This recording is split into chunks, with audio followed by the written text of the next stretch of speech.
اعوذ باللہ من الشیطان الرجیم بسم اللہ الرحمن الرحیم نحمدہ و نصلی علی رسول الکریم اعوذ باللہ من الشیطان الرجیم بسم اللہ الرحمن الرحیم۔ میرے عزیز ہم وطنوں، میری بہنوں، میرے بھائیوں، میرے بچوں، مسلمان غیر مسلمان سب کے لیے قرآن ہے۔ قرآن صرف مسلمانوں کے لیے نہیں ہے، تمام عالم کے لیے، کیونکہ اللہ تعالیٰ قرآن میں فرماتا ہے شفاء للناس و ہدی للعالمین، شفاء یہ دلوں کا اور دماغوں کا اور اندرونی اور بیرونی بیماریوں کا، ہر ایک چیز کا شفاء ہے، سکون کا، اور ہدایت ہے تمام عالموں کے لیے۔ تو عالم میں تمام مسلمان اور غیر مسلمان تمام آ جاتے ہیں جو اللہ کے بندے ہیں، جو اللہ نے پیدا کی ہیں۔ تو اللہ تعالیٰ ہمیں قرآن پر عمل کرنے کی توفیق عطا فرمائے۔ یہاں انشاءاللہ ابراہیم علیہ السلام کا واقعہ شروع ہو رہا ہے۔ ابراہیم علیہ السلام آپ کو پتہ ہے ہمارا جد امجد تھے، ابراہیم علیہ السلام کی اولاد ہیں ہم اللہم صلی پڑھتے ہیں تو اللہم صلی علی محمد وعلی آل محمد کما صلیت علی ابراہیم وعلی آل ابراہیم انک حمید مجید پر پڑھتے ہیں۔ تو اسی طرح یہاں اللہ تعالیٰ نے فرمایا کہ وَإِذِ ابْتَلَىٰ إِبْرَاهِيمَ رَبُّهُ بِكَلِمَاتٍ فَأَتَمَّهُنَّ، جس وقت آزمائش کی اللہ تعالیٰ نے ابراہیم علیہ السلام پر کچھ باتوں کی، فَأَتَمَّهُنَّ تو اس نے پورے کی۔ چونکہ اس میں آزمائش بہت سی تھی، یعنی نمرود کی آگ اور ہجرت کرنا، اور نمرود کا ظلم زیادتی، اور باپ سے بچھڑنا، خاندان سے بچھڑنا۔ پھر سب سے بڑی بات کہ ابراہیم علیہ السلام یہ سنت جو ہم بچوں کی کرتے ہیں، لڑکوں کی، تو یہ سنت نہیں ہوئی تھی، تو 40 سال کی عمر میں پھر ابراہیم علیہ السلام نے اپنی سنت کی۔ اور داڑھی کا خلال کرنا، داڑھی کتنی رکھی جاتی ہے، داڑھی کیسے رکھی جاتی ہے اسلام کے مطابق، یا آج کل کے جو نوجوان داڑیاں رکھتے ہیں، یہ داڑیاں جو ہے تو اسلام کے مطابق نہیں ہیں۔ یہ تو ان کی یہ یہودیت کی نشانی ہے، یہ یہودیت کے مطابق ہے، ان کی داڑیاں اسلام کے مطابق رکھنی چاہیے۔ تو اللہ تعالیٰ نے آزمائش کی ابراہیم علیہ السلام کا، اپنے رب نے کچھ باتوں کی، فَأَتَمَّهُنَّ اس نے فوراً پورا کیا۔ جب پورا کیا تو اللہ تعالیٰ نے کہا قَالَ إِنِّي جَاعِلُكَ لِلنَّاسِ إِمَامًا، کہا اللہ تعالیٰ نے بے شک میں تمہیں بنا دوں گا لوگوں کو امام۔ یعنی جس طرح ہم اللہم صلی پڑھتے ہیں، اللہم بارک پڑھتے ہیں، میں آپ کو لوگوں کا امام بنا دوں گا۔ امام کیسے کہ ہم بھی ابراہیم علیہ السلام کی اولاد ہیں، یہود و نصارہ، اور یہ بھی ابراہیم علیہ السلام کی اولاد ہیں، اور ہندو کہتے ہیں وہ بھی ابراہیم علیہ السلام کی اولاد میں تھے۔ تو جب اللہ تعالیٰ نے کہا کہ میں تمہیں بنا دوں گا لوگوں کا امام، یعنی پیشوا بنا دوں گا، تو کہا ابراہیم قال ومن ذریتی، کہا ابراہیم علیہ السلام نے ومن ذریت میری اولاد، قال لا ینال عہد الظالمین، کہا اللہ تعالیٰ نے نہیں پہنچتا میرا وعدہ ظالموں کو، یعنی تمہاری اولاد میں کافر بھی ہوں گے، مسلمان بھی ہوں گے، مومن بھی ہوں گے، غیر مومن بھی ہوں گے۔ اللہ تعالیٰ نے کہا کہ تمہاری اولاد، اس نے کہا کہ میری اولاد، تو کہا اللہ تعالیٰ نے کہ جو تمہاری اولاد ناخلف ہوگی، تمہارے دین اور تمہارے احکامات کے مطابق نہیں چلے گی، تو میرا وعدہ پھر ان ظالموں کو نہیں پہنچتا۔ وَإِذْ جَعَلْنَا الْبَيْتَ مَثَابَةً لِلنَّاسِ وَأَمْنًا، ہم نے جس وقت ہم نے بنایا بیت اللہ شریف جگہ امن کے لیے، لوگوں کے لیے، جگہ امن لوگوں کے لیے اور امن کے لیے، مثابۃ للناس جگہ لوگوں کے لیے، وہ امن کے لیے۔ اللہ تعالیٰ نے کہا کہ میں نے ابراہیم علیہ السلام کو حکم دیا کہ تم مکہ کو تم بناؤ، مکہ معظمہ کو تم بناؤ، تو اس جگہ کو ہم نے لوگوں کے لیے امن بنا دیا۔ امن ایسا ہے کہ اس وقت بھی اس کا اتنا احترام ہوتا تھا کہ وہ ایک دشمن کو نظر سے دیکھتے تھے تو دشمن کو مار دیتے تھے، پھر اسی جگہ پہ وہ دشمن آتے تھے، یہاں پہ طواف کرتے تھے، اور وہ دشمن دیکھتے رہتے تھے، مگر چونکہ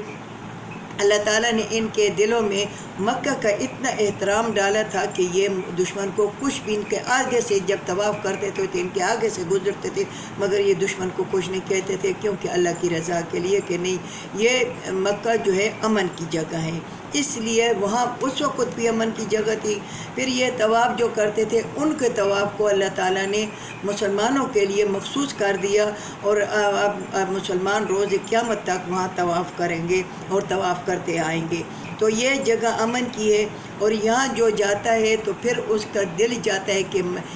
دوبارہ جائیں، 6 بار جائیں، بار بار جائیں۔ یعنی یہ جو لذت ہے اور یہ جو شوق ہے اور یہ جو محبت ہے مکہ کے ساتھ، اور یہ جو دل لگی ہے اور یہ جو ادب و احترام کا جو رشتہ ہمارا کعبہ کے ساتھ ہے، مکہ مکرمہ کے ساتھ ہے، یہ اللہ تعالیٰ بڑھاتا ہی رہتا ہے، یہ کم ہی نہیں ہوتا۔ اگر کوئی عمرے کے لیے آئے تو حج کے لیے دعا کرتا ہے، کوئی حج کے لیے جائے تو دوبارہ عمرے کے لیے، دوبارہ حج کے لیے جاتا ہے۔ ہم لوگ کو بار بار کہتے ہیں کہ یا اللہ میں بار بار اپنے گھر بلاؤ، ہم مکہ مکرمہ مدینہ منورہ ہمیں بلاؤ۔ تو یہ جگہ امن کی ہے، یہ امن ملتا ہے، اور یہاں انسان کی تمام دعائیں قبول ہوتی ہیں، اور انسان کی وہ دعائیں قبول ہوتی ہیں جو کسی اور جگہ پہ قبول نہیں ہوتی، وہاں پہ ضرور قبول ہوتی ہیں۔ وَاتَّخِذُوا مِن مَّقَامِ إِبْرَاهِيمَ مُصَلًّى، اور پکڑو مقام ابراہیم نماز کی جگہ۔ تو اگر کسی نے نہیں دیکھا تو وہ بھی ٹی وی میں چلتا رہتا ہے مکے کا طواف، وہاں دیکھ لے، اور جس نے حج کیا یا عمرہ کیا تو اسے تو پتہ ہے کہ مقام ابراہیم کون سا ہے۔ مقام ابراہیم وہ جگہ ہے جہاں ابراہیم علیہ السلام کھڑے ہو کر مکے کی تعمیر کر رہے تھے، تو ان قدموں کو اللہ تعالیٰ نے قیامت تک مخصوص کر لیا اور محفوظ کر لیا، اور وہاں پھر اس کے گردار جالی لگی ہے اور شیشہ لگا ہوا ہے باقاعدہ۔ حاجی جب طواف کر کے آتے ہیں، پھر 2 رکعت طواف کرنے کے بعد، حاجی یا عمرے والے جو بھی طواف کرتے ہیں، طواف کے بعد پھر آتے ہیں مقام ابراہیم پر، پھر وہ نفل دیتے ہیں۔ اگر مقام ابراہیم پر نفلوں کی جگہ نہ ملے تو مطاف میں کسی بھی جگہ انسان طواف کر 2 رکعت نفل ادا کر سکتا ہے۔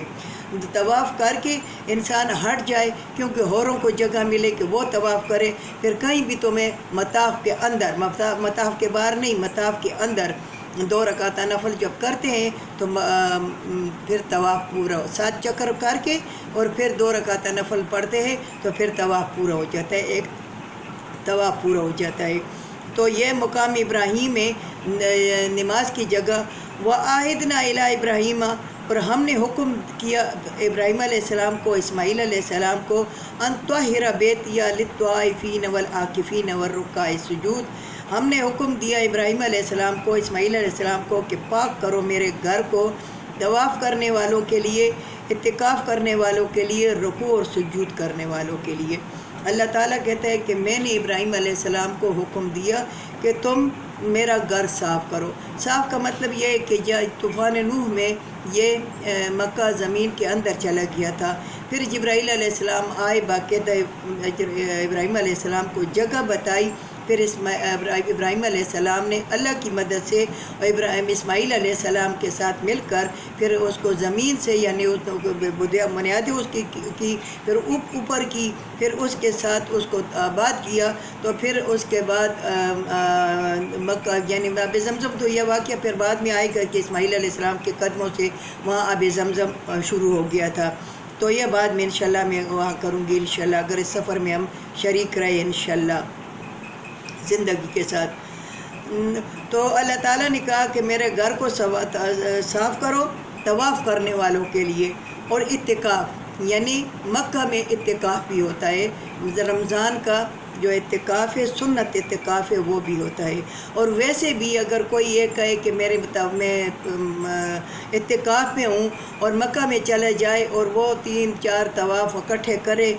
ایک کرے پھر نفل دے، پھر دوسرا کرے پھر نفل دے، تو وہ بھی اعتکاف ایک قسم کو ہوتا ہے، ہو جاتے ہیں، مگر وہ سنت نہیں ہے، وہ نفل ہے۔ اور جو رمضان میں جو طواف ہوتا ہے تو وہ سنت ہے، رسول اللہ صلی اللہ علیہ وسلم کی سنت کے مطابق ہے۔ تو اللہ تعالیٰ نے کہا کہ طواف کرنے والوں کے لیے، اعتکاف کرنے والوں کے لیے، رکوع اور سجود کرنے والوں کے لیے، جو جہاں نمازیں پڑھتے ہیں ان کے لیے اس کو پاک کرو۔ وَإِذْ قَالَ إِبْرَاهِيمُ رَبِّ اجْعَلْ هَٰذَا بَلَدًا آمِنًا وَارْزُقْ أَهْلَهُ مِنَ الثَّمَرَاتِ، جس وقت کہا ابراہیم علیہ السلام نے اپنے رب کو کہ رب اس کو بنا دے امن کا شہر اور رزق دے اہلہ ان کے رہنے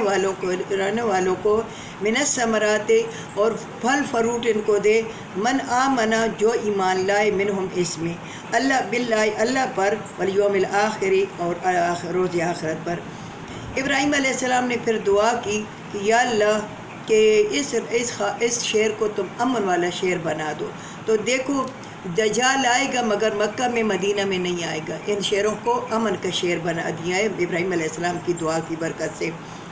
اور اس میں کوئی بھی یعنی غیر اخلاقی یہ غیر قانونی کام کوئی بھی نہیں ہوتا مکہ میں، اگر حکومت جو بھی کرتی ہے کرے، مگر مکہ مدینہ میں غیر اخلاقی اور غیر اس میں قانون نہیں ہوتا۔ یہاں چوری نہیں ہو سکتی، چوری جو کرتا ہے چور پکڑا جاتا ہے، تو یہاں بھی کوئی بھی ایسا کام نہیں ہوتا جو کہ سنت کے خلاف ہو، جو اللہ تعالیٰ کے حکموں کے خلاف ہو۔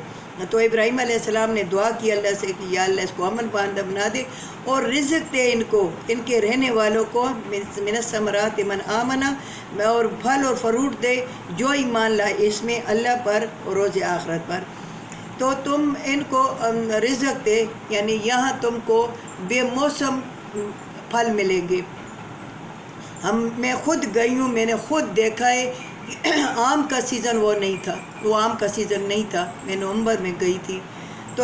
وہاں پہ آم کا سیزن نہیں تھا اور تازے آم تمہیں مل رہے تھے۔ وہاں پہ کوڑے کباب وغیرہ یہ نہیں بنتے، مگر تمہیں گرم کباب گرم پکوڑے ملیں گے۔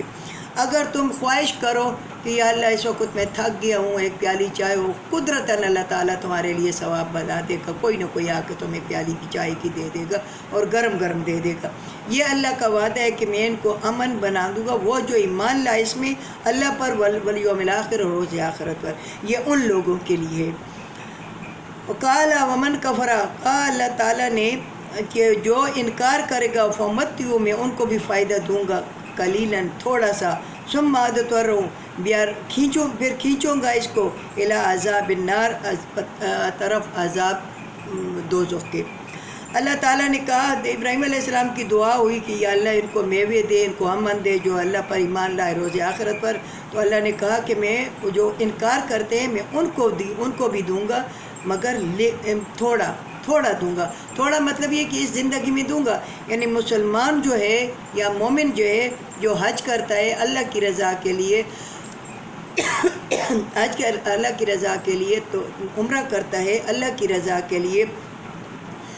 دکھاوے کے لیے نہیں کرتا، فخر تکبر کے لیے نہیں کرتا، یہ صرف اللہ کی رضا کے لیے، تو ان کے لیے تو امن میں ہے اور اللہ